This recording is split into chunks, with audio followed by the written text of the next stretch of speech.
Hello everyone, my name is Rob Franek. I'm editor-in-chief here at the Princeton Review and back with you again today to talk about a question that's on the mind of lots and lots of students across the planet. How are you going to spend your COVID-19 summer? Now you may have had a job all lined up as a camp counselor or an intern or a cashier, or maybe you even mimicked my own high school summer job, which was making an unending stream of hamburger buns. And honestly folks, if I never see another sesame seed again, it would be okay. But here's the point, folks. If you're like most students, your summer gigs have been curtailed or canceled altogether. Now couple those jobs with your likely plans to visit firsthand college campuses. We know and know full well that many of you had plans to tour campuses face-to-face this summer. And those college campuses, sad as it is to say it out loud, are still closed. Folks, I am indeed sorry. We are in uncharted territory, we all know this, but we need to take heart in knowing that there are still things that you can do, and I'm going to walk you through a few of them right now. We're going to start off talking about academics. Number one, you may well still have plain old work to do for your classes before the fall semester begins. By all means, do this, and of course, do it well. Next, if there were skills that you feel that you didn't get a chance to work on because of the quick switch from face-to-face learning to online learning in your high school, then spend time sharpening those skills this summer. Remember that you'll want to start the year off super strong this fall. Folks, that's your goal, whether you're going to be on campus physically or still learning remotely. You also know that you may have the opportunity to take online classes this summer. And folks, that is a sweet option because you will likely earn real letter grades, not pass-fail grades. And you'll also take classes that you likely wouldn't be otherwise able to take. Now, doing this will also show colleges your ability to adapt and take advantage of options that are available to you even during difficult times. And as we've talked about in other videos, you may be planning to take the SAT or the ACT this summer. Folks, use the extra time to study for those exams. Both the College Board, who creates the SAT, and of course the ACT team have said that they will provide remote options this fall if the exams cannot be safely administered in person. So truthfully, folks, the ACT team has said that likely you will have an online option regardless, both face-to-face as well as online. We're going to continue to report on that as the ACT gives more direction. But what I need you to take away now is that you can so prep with a durable test date as your goal. And folks, all of this is especially true because your classes right now are likely pass-fail and your extracurricular activities are canceled. And we're going to come back to that in a second, but just bear with me. Folks, you'll want to find a way to stand out to colleges during the admission process. And yes, and I'm going to say it out loud, even to those colleges that are test optional. You can still stand out as a candidate for admission as well as for merit-based financial aid by earning a superlative SAT or ACT score.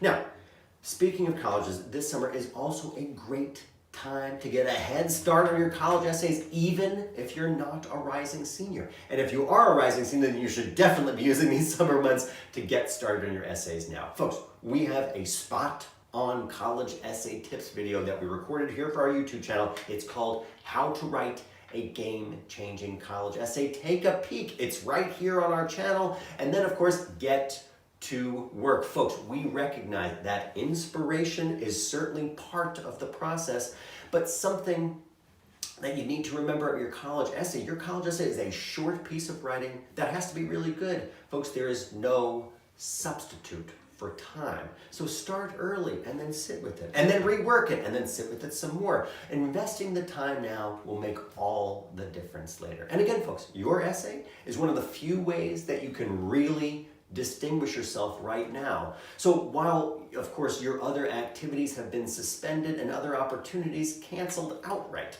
remember also that your essay gives colleges insight into who you are and how you think. So take it seriously and, of course, write it well. Now, speaking of college, As I quickly mentioned before, you may have had plans to visit colleges this summer. And even if those in-person events are truly canceled throughout the summertime, folks, you can still take virtual campus tours. And honestly, even if you weren't planning to get onto campuses face-to-face this summer is still an unbelievable opportunity to do virtual college visits and, of course, demonstrate interest in those schools. Now, we have a page on our website where there are links to campuses that are offering those virtual campus tours, so take a peek at it. And then, of course, get in your comfiest clothes and start to visit.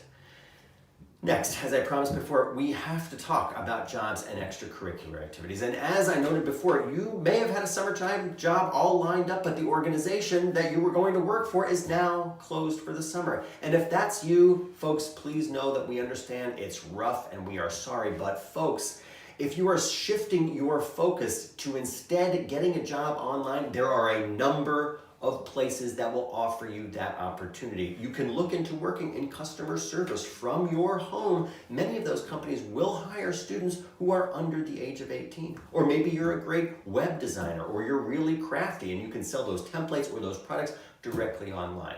Folks, you can also qualify to tutor to younger students and even entertain kids online.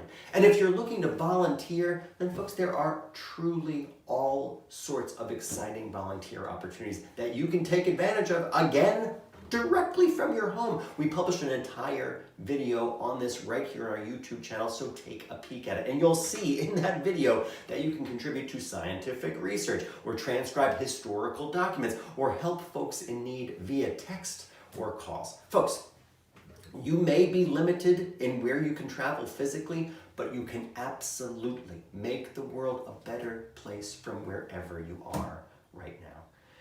And again, as for extracurricular activities themselves, some of them are simply more conducive than others to physical distancing. We know this. So if you were playing a varsity sport, then you probably aren't practicing with your team right now, but you can still do solo drills to make sure those skills remain sharp. And if you play an instrument, then you're probably not doing any chamber or orchestral music right now, but you can still practice every day.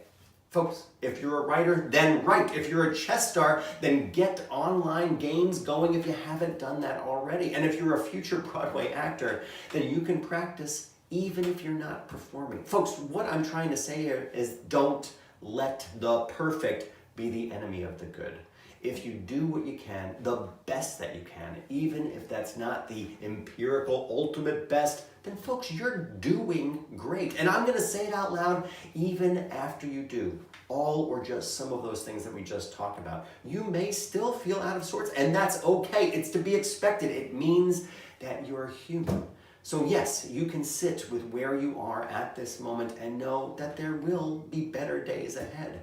But do what you can now, and don't be too tough on yourself for what you can't do. And please know that our full team at the Princeton Review are rooting for you. But remember to be kind to yourself. And of course, if you found other things that you can do over the summertime, then of course leave us a comment here. And if there's a topic that you'd like us to cover in the future video, then comment here. Folks, again, my name is Rob Franek. I'm Editor-in-Chief here at the Princeton Review. Be well and be happy, and I'll be with you again tomorrow. Take care.